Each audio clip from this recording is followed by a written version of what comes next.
सनितपुर जिला हग्राजुलि दखरा दुलाराय बर' फरायसा आफादनि खुंगा गुथि बोसोरारि थान्दै जखन्थाइ हाबाफारि दखरानिनो सिङाव थानाय उरियामगुरि गामिनि गोथार थुंग्रि गुदि फरायसालिनि गेलेग्रा फोथाराव सानसेनि हाबाफारिजों खुंफुंनाय जाबाय। बे जखन्थाइ बेखेवगिरि महरै बाहागो लायो सनितपुर जिल्ला एबसुनि आफादगिरि जित स्वर्गियारि बिथाङा लोगोसे सनितपुर जिल्ला एफआरसि आफादनि आफादगिरि फैलाव खुंगुर ब्रह्म, जिल्ला एबसुनि सोलोंथाइ नेहाथारि रिजय बसुमतारी आरो गुबुन गुबुन आफादनि बिबानगिरिफ्रा बे जखन्थायाव गाहाय आलासि महरै बाहागो लानानै मिरु दुलाराय बर' फरायसा आफादनि नेहाथारि बिरदाव बर' बिथाङा फैगौ जानुवारि दानाव सनितपुराव 2000निबो बांसिन बर' नखरफोरनो रायजो सरकारा हानि फोरमान बिलाइ राननानै होगोन होनना फोरमायथियो।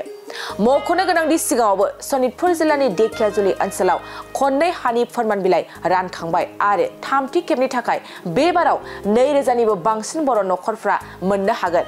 बेनि अनगायैबो इयुनाव बेनिख्रुइ बांसिन मोननो थाखाय नाजानांगोन होनना फोरमायथियो मिरु एबसुनि नेहाथारि बिथाङा। क'क्राझार दखरा दुलाराय बर' फरायसा आफादनि दिनै थान्दै जखन्थाइ। बे थान्दै जखन्थायाव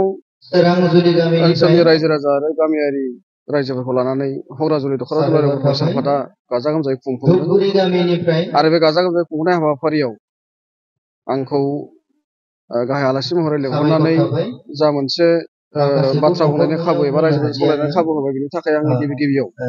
क'क्राझार दखरा दुलाराय बर' फरायसा आफादनि दैदेनगिरि बिथांमोनखौ साबायखर बावदों आरो बे हाबाफारियाव फैनानै रायजो राजाफोरनि गोबां बेबायदिनो अभाब अभियोग जेरैबायदि हा हुनि जेंना, फरायसालिनि जेंना आरो बिटिआर एक्सटेनसन आरो बिटिआर एकर्ड 2020 मायथाइनि 20 जानुवारियाव जालांबाय, बे जालांनाय एकर्डनि बा गोरोबथानि जि माखासे दफाफोरखौ मावफुंनाय, बे गासै हाबाफारिखौ लानानै बेयाव गोथौमै सावरायनाय जादों आरो बेयाव आं बाहागो लादों आरो बाहागो लानानै रायजो राजाफोरनो बेखौनो फोरमायदों जे फैबाय थानाय समाव बिटिआर एकर्डनि जि माखासे दफाफोर, बे दफाफोरा मोनफा मोनफा मावफुंलांजागोन आरो बेखौ जोङो जेरैखि जायाबाबो दुलाराय बर' फरायसा आफाद हिसाबै सरकारखौ नारसिननाया दासान्दि सोलिबाय थादों आरो बेयो जेब्लासिमहालागै दफाखौ आबुं महरै आसाम आरो भारत सरकारा मावफुंनानै होआ अब्लासिमहालागै दुलाराय बर' फरायसा आफादा बेखौ मावफुंनो थाखाय दाबिखौ लाखिगोन आरो बे दाबि बायदियैनो, बे दाबिनाय बायदियैनो गोबां समाव गोबां बेबायदिनो दफाफोरा मावफुंजादों। बेनि गेजेराव जों बुंनो दिनैनि थारिखआव जों बिसिम सफैनो हाबाय, बिसिम बुंफैनो हाबाय बिटिआर एकर्डनि मोनफ्रोमबो दफाफोरा फ्राय एसे एसेबाबो गासैबो मावफुंजानायनि फारियाव फैगासिनो दङ। 3.6 थानाय गामि सोसननायनि जि मोनसे दफा, बे दफा बायदियैबो आसाम सरकार आरो भारत सरकारा जोंनो 47टा गामिखौ दिनै सोसननानै होबाय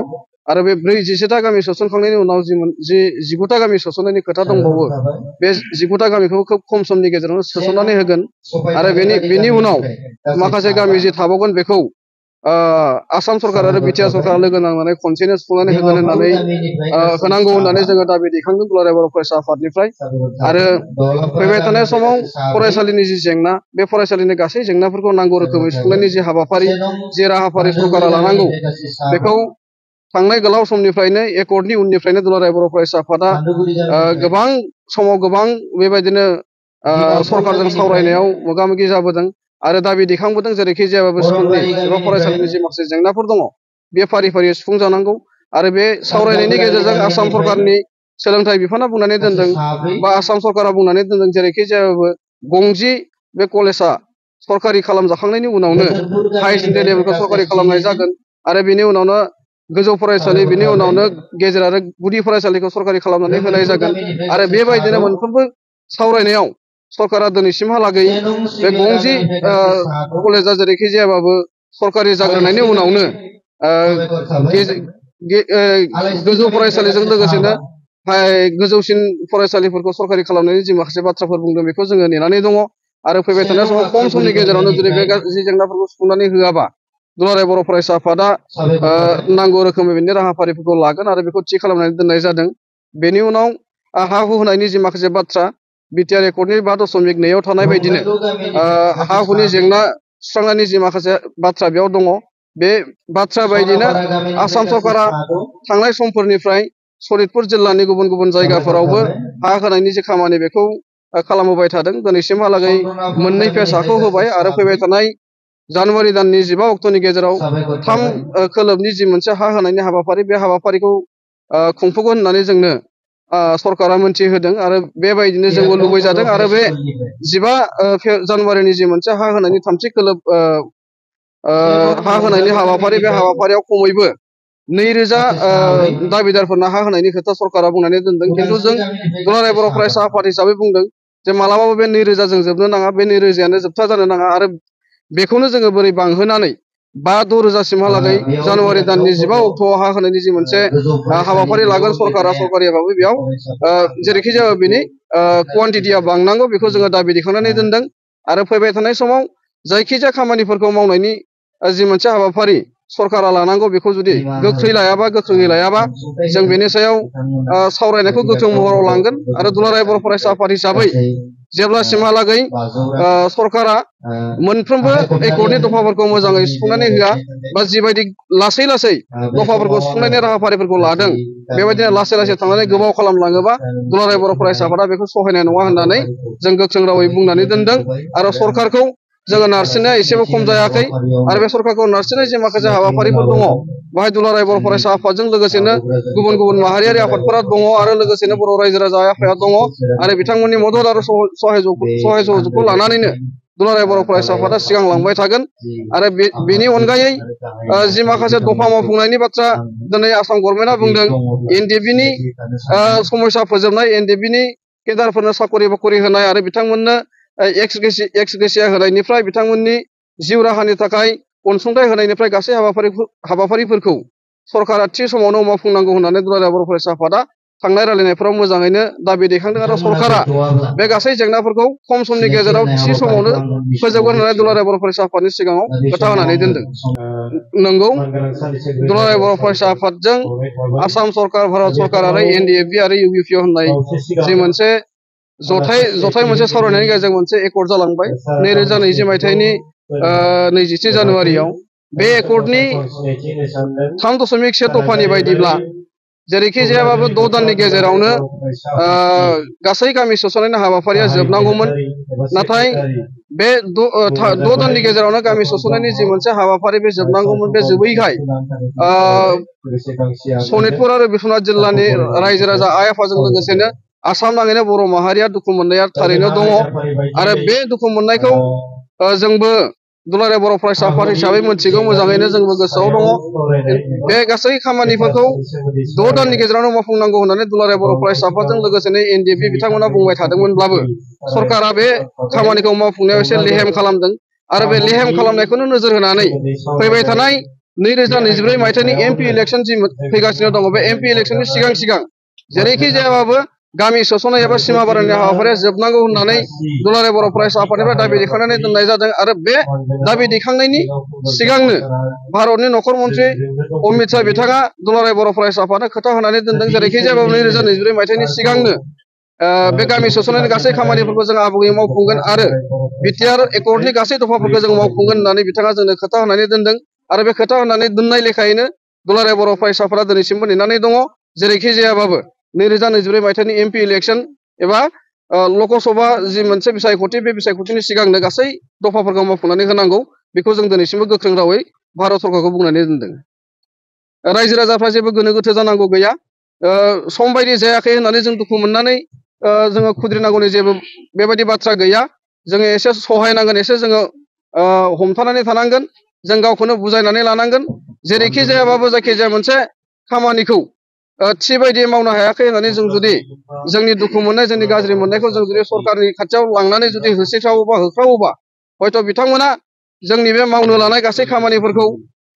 एसेबाबो दिंग्राय दिंसि खालामनानै गोबाव खालामनो हागौ बेबायदि मोनसे फोथायनाय हयथ' रायजो राजाफोरनाव थागोन आरो बै फोथायनायखौ लानानैनो जोङो जेरैखि जायाबो मोनसे बिश्वास आरो मोनसे फोथायनायजों जोङो थांनांगोन आरो बे फोथायनायखौ लानानैनो जों जेरैखि जाया एसे नेनानै जेरैखि जाया बे मोनसे खाबुखौ जोङो मोनफुंनांगौ आरो बे खाबुखौ जोङो लाथारनांगौ बेखौ जोङो दुलाराय बर' फरायसा आफाद हिसाबै अरायबो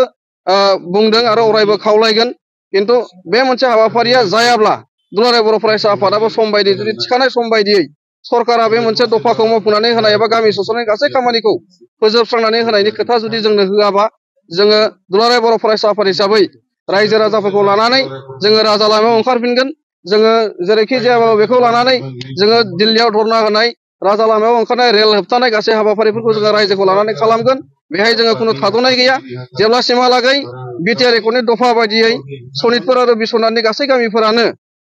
बिटिआरआव सोसनजाया अब्लासिमहालागै दुलाराय बर' फरायसा आफादा जिरायनानै थानाय नङा जेरैखि जायाबाबो बे गासै खामानिखौ मावफुंनो थाखाय दुलाराय बर' फरायसा आफादा साग्रिद जानानै दङ आरो अरायसम साग्रिद जानानै थागोन।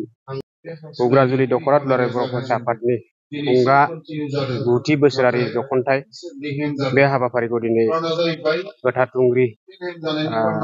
गुदि फरायसालिनि गेलेग्रा फोथाराव खुंफुंनाय जादों।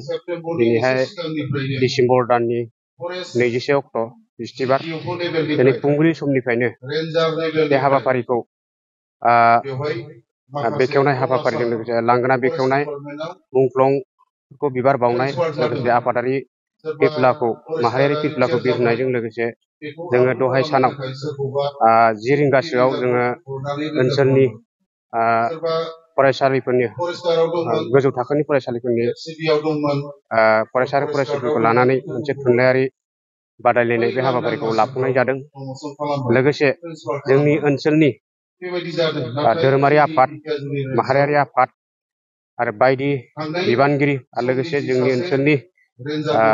मेलेमजिबि दैदेनगिरि बिथांमोनखौ लानानै जोंनि दख'रा आफादा मोनसे जिरायनायनि गेजेरजों ओनसोलनि माखासे जेंना जेंगोना आरो ओनसोलनि जौगानाय आरो सोलोंथाइनि बिथिंखौ लानानै आरो लोगोसे लाइमोनफोरनि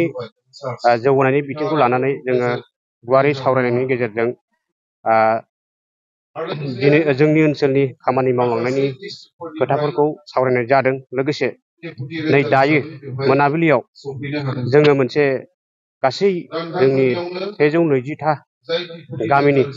आफादगिरि नेहाथारि लोगोसे गामिनि मुरब्बि मेलेमजिबि गामबुरा बिथांमोनखौ जमायै लोगो लानानै जों मोनसे थान्दै जखनथाइ बेखौ लानाय जादों आरो बे हाबाफारियाव जोङो मिरु दुलाराय बर' फरायसा आफादनि मानाव गेदेर बिरदाव बर' मिरु दुलाराय बर' फरायसा आफादनि नेहाथारि बिथांखौ जों हांख्रायनानै लाबोनाय जादों आरो लोगोसे जोंनि सनितपुर जिल्ला दुलाराय बर' फरायसा आफादनि गाहाय आफादगिरि मानाव गेदेर जित स्वर्गियारि बिथांखौबो जों बे हाबाफारियाव हांख्रायनानै लाबोनाय जादों आरो लोगोसे सनितपुर जिल्ला एफआरसि कमिटिनि आफादगिरि मानगोनां फैलाव खुंगुर ब्रह्म बिथांखौबो जोङो बे डेलिगेट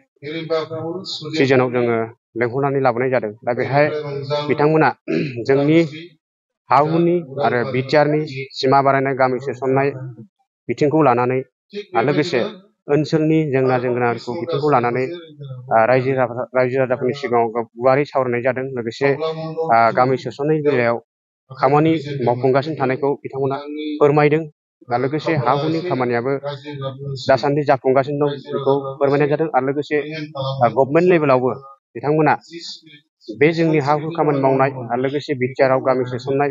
बेखौ गभर्नमेन्ट लेभेलाव सावरायबाय थानायखौ बिथांमोना रायजोफोरनि सिगाङाव फोरमायदों। दा गुवारै फोरमायनायनि लेखायै जोंनि रायजोफोरा बुजिगोन आं बेखौ आसा खालामदों आरो बे समाव बिथांमोना जोंनि बे हरनि समाव डेलिगेट समाव फैनानै जोंनि दख'रानि